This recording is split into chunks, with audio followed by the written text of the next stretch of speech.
បាទសួស្តីបងដែលស្រឡាញ់សត្វអណ្ដើកក៏បងណាខ្លះដឹងថាសត្វអណ្ដើកមានប្រមាណប្រភេទបើតាមខ្ញុំសើចនៅក្នុងGoogle ណាអណ្ដើកទាំងអស់ដូចជាមានចំនួន350ប្រភេទបងប្អូនហើយបងប្អូន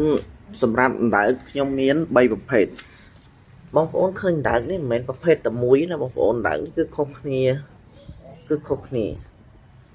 អញ្ចឹងបានន័យថានៅផ្ទះខ្ញុំរាល់ថ្ងៃមាន3ប្រភេទទេ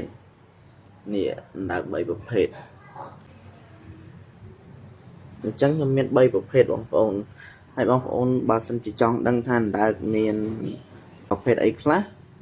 បងប្អូនខមមិននៅក្នុងខមមិនមកចាំខ្ញុំចេញវីដេអូស្អែកបញ្ជាក់ថាមានអណ្ដើកប្រភេទអីខ្លះអរគុណបងប្អូនកុំភ្លេចជួយ Subscribe Channel YouTube ខ្ញុំម្នាក់មួយផងបងប្អូនអរគុណច្រើនបាយ